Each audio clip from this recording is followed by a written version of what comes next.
Hey guys, it's FantomArtZ here with a little tutorial for you all. Now, if you've seen my portfolio or posts on DeviantArt, you'd notice the most standout thing about them is the coloring and, how I render the artwork. It's one of those things that I actually get complimented a lot for, like how it looks and stuff. And when people ask me, oh, how do you do it? How do you do this thing? I always just kind of reply, oh, it's just color theory. And which I now realize is not the most helpful answer, because color theory is one of those those buzzwords that people like to throw around and professionals, yeah, that just makes art sound really difficult and really hard, and it kind of just it makes people groan. It's like, oh, great color theory, so.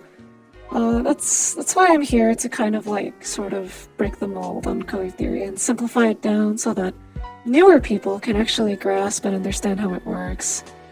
Now, in the beginning here, I'm going to sort of explain the rules and stuff like that, learn the rules before you can break them sort of thing. And terms to know about color theory so you're a little less scared and, it saves you the Google search and boring reading. And I'm going to give my 2 cents about them and how to kind of use them. And then from there, towards the end, as you can see in the back here, I will put to practice everything that I've told you and go through the sort of process that I go through making some of my artwork so that you too can understand how I render my things, So without further ado, let's get started.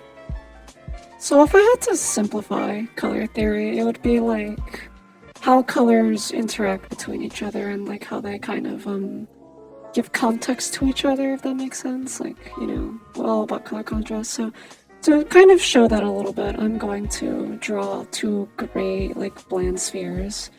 And I guess one of the first rules to learn about color theory is the types of lighting, which is cold and warm lighting. And as you can see here, I'm kind of I'm using a lot of cold hues to both shade and highlight this first sphere on the left. And then for the warmer hues, I'm using more rusty colored reds and oranges, warmer tones to do warmer light because, that's what you do. Now, I'm just eyeballing this for the sake of showing it, I'm not actually showing any tips. I'm just kind of, once again, just explaining kind of what you would usually do in these kinds of scenarios when it comes to lighting. You would use, cold hues for cold light and warm hues for warm light. That's pretty intuitive, I feel. When you think of warm, you think, orange, red, you think yellow. When you think cold, you think of blue, green, maybe purple. And I'm gonna do a not so obvious example here with not a neutral color. I'm going to actually use a warm color and implement the lighting tricks here to show that this is kind of something that you could do for just anything, really. Just because your object is warm doesn't mean you always have to have it in warm light, and just because your object is cold color doesn't mean you have to have it in cold light. So in here you can see, once again I'm eyeballing the cube here. I'm using a sort of pink for the top and then a purple for the dark shadows, and I'm just kind of adding those highlights about the cube. And the shadow as well is in a cold light, as you can see here. It is purple. And now for the warm lights, I'm just gonna, do what most people do. Now when shading, I've noticed that a lot of people will just kind of use blacks or whites to do their highlights. They'll go into an opacity layer above it and just kind of use black and white. And now that's not a terrible idea. It works. It is a if it gives you the effect you want, go for it. It works, but I find it does make it very bland. So here I will showcase a sort of easier way to do this. It's not eyeballing it because some people might not have the color intuition that I do. So an easy way to do this, actually, for cold and black lighting is to, you'll see I'm kind of struggling here, because I don't use filters that much, is to use a filter. So you go to a layer above, select the, I think I used the multiply layer. You just use the multiply layer, or the screen layer for lighting. So for lighting, you would use the screen layer and use, your bright colors. And then for the shading layer, you'd go into a multiply layer and use a darker color, like purple, or like, in the case for the warmer colors, you'd use the red. And that kind of gives around the same effect. Obviously, it is a little less, I guess, filters could only do so much when eyeballing it. I feel eyeballing it personally kind of gives it a little more character, like, it may not be the most realistic thing, or like, according to the filter. I feel like eyeballing it is better. Which, over time you will build the sort of color intuition and, like, skill to, like, actually eyeball your colors to see how they would look like in different lights. But here's kind of like just a brief example on how to do it. You use your filters. This actually brings us into our next rule of color theory, which is shading using something called value. Now, value is how, like, dark or how light a color is. And usually, like I said before, you would use it with, like, the black and white. You'd go into an opaque layer and you would just kind of light it that way. And now, as I said, it's bland, so a good way to do this, actually, is to kind of move about your color wheel and shade with, like, cold colors and highlight with light color, or with warm colors. As you can see here, I use, like, red as the highlight and, like, a really dark blue as the shadow. So rather than just simply adjusting the value of the color, you adjust the color with it to kind of give it a more, like, vibrancy. As you can see here, like, it just makes it look more purple, if that makes sense. Like, it looked purple before, now it looks more purple. Now, you could also do this with, like, you could do it in the reverse. You don't have to shade with cool colors, and you don't have to light with warm tones. You can do it here, as you can see here. I'm shading with the warmer tones and giving a highlight with the blues. And it gives it that sort of same effect, like, it just kind of changes the environment. And doing this could actually make a lot of your artwork just sort of, like, pop with the environment. Which brings us into our next rule of color theory, color context. Now, color context is kind of, self-explanatory. It's how a color looks depending on its environment. So, for example, if you've seen that, like, dress, that everyone was, like, fiending over being yellow and white or blue and black, that's basically what color context is. If I were to ask you which of these is brighter, you might guess the left one is brighter, but they're actually the same color. That's all color context is, to really sum it up. It's the environment that, you may draw your colors in, which depends on your background and how you want to scene things. So now, obviously, there's a difference between, like, light and darkness. I'm going to draw, like, two different colors here, and they're going to appear different, of course, between all of them. Like, I don't think I really do a good job in this one, but to just kind of go more in depth into talking about it. Like, if you want to make something look bright, you put it in a dark environment. If you want to make something look dull, you kind of make it blend with its environment. You make it look like it's part of it. That also kind of that ties in with, like, background designs and, like, character designs. Like, if you want to make something look really shiny, you would put it in a darker environment. If you want to make something look matte, you would make it match its environment more. If you want to make something stand out of its environment, you would obviously make it a contrasting color to the environment. Like, say you're making a blue character and you put him in a warm environment. Of course, none of this would matter if you don't know anything about color palettes. Now, there are good and bad color palettes, and I'm not trying to, like, diss anybody and their color choices or anything, but sorry to say, but there are clear answers. So, as you can see, I'm actually kind of struggling to, like, pick out bad colors that don't go together because I've just been so trained on it. But you see here, I just kind of pick a random assortment of colors that don't really match, and I try to blend them together, and, they kind of just look terrible. And now, what makes a bad color palette is, like, a terrible sense of saturation, little to no transition between the colors, and also clashing colors, if that makes sense. Like, colors that don't mix. And now, a good color palette, using, I guess, color theory, is something more akin to this. There's less saturation, there's a clear transition between colors, and also colors they have room to complement each other, you know. You hear a lot often complementary colors. And it's basically just this kind of innate rule of color theory that the human brain typically would understand, you know, when colors can transition from one another, as you can see there. There's a sort of clear descent from light to dark that, you know, kind of just ties everything together and makes it nice. And here I will give some sort of like, I guess, easy color palette making hacks, you know. Obviously, rule number one is like or I guess like a tip I could give is to use contrasting colors. And then here is using, you know, like the tertiaries and their groupings, I guess, you know. It's like, you know, you would use a lot of reds on a specific color palette, or you'd use mainly just cool colors. And another kind of like rule just to make shading really easy is to use your multiply layer with these, is to often than not use blues and like pinks as like your shading colors. And when doing lighting, you know, you would use obviously brighter colors like blue or yellow or green using the screen filter. And I'm not saying you should do this, you know, it's more of like a suggestion, but, you know, you would use more value for shadows and you would use less for screen colors as you saw beforehand.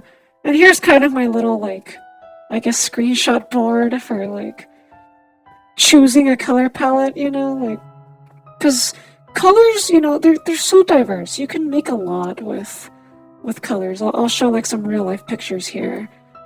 I actually really like to use some of like the color palettes I find online when I'm really struggling with like a character.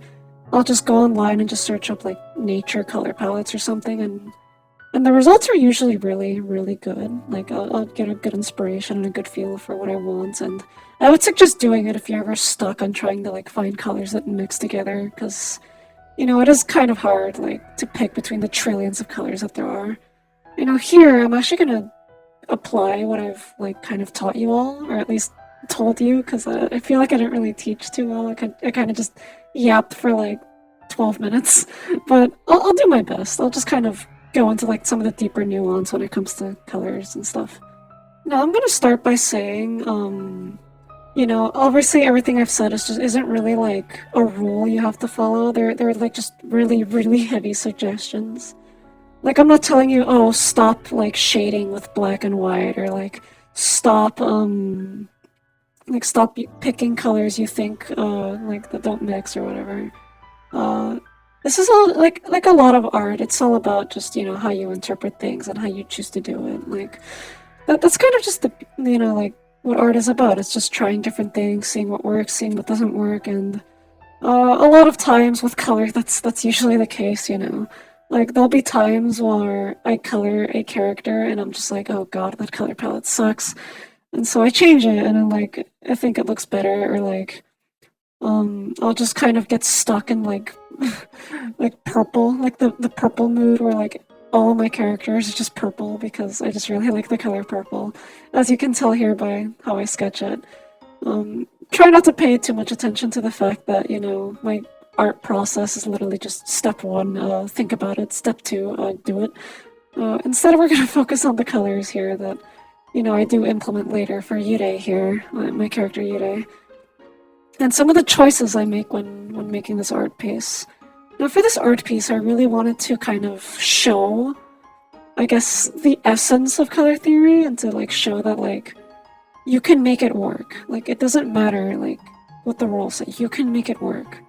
Like, usually, like if you ask anybody, you'll like ask, oh, what color goes best with green? The response will either be like, oh, blue or red or pink. The reality is any color can go with green, really. Any color that you choose can go with green, so long as you like do it right, if that makes sense. Any color can go with any color, so that's what I've kind of aimed to show here. Now, as you can see, a nice way to kind of start with like the shadows, some like complicated lighting, is to actually use a gradient and just kind of plaster that over your entire character and see what it does. And as you saw earlier there, Yude's color palette is pretty monochromatic. Like, I don't stray too far to like contrasting colors or, you know, whatever. And here you see me kind of just inputting some of the screen filters to just kind of, in like a really messy fashion, to just kind of get a feel for how everything's going to look. And here I begin with the highlighting. You'll see me use some pinks for like some of the reflection lighting. You see me using blue at first, and then I switched to a more like reddish tone on some of her left side. And then over in a minute, I'm gonna go to her blue side, her blue side, her right side, and shade with some of the cooler colors that you kind of see in the background on the right. That's another thing I recommend doing if you want a mood, like if you want a set mood, I recommend doing like just the overall like average color that your background's gonna be. And again, that kind of takes a lot of intuition to know what it's gonna be, but just kind of play around with it. And eventually you'll figure it out. It's just kind of a matter of like when and not like if you can figure it out. It's just when you figure it out.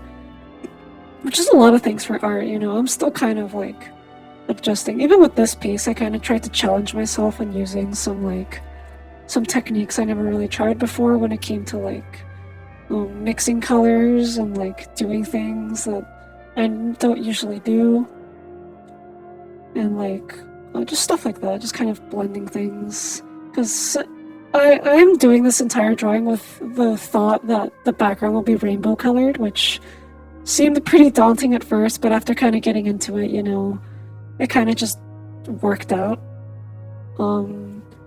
That's because I kind of just thought about, like, you know, a rainbow, you know, like, to summarize a rainbow, I kind of just think, oh, it's just a mixture of warm and cool colors, so that's what I did. I just kind of picked a warm color, put it on the left, and a cold color and put it to the right, and kind of just took the average for it. And then from here, you just see me put it on screens to, like, kind of a screen filter to kind of make it all look shiny and nice and very stylish and cool. And you see me here just doing some more finagling with today's design and everything.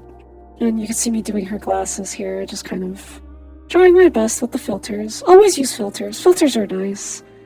Don't ignore them. They're on your program for a reason.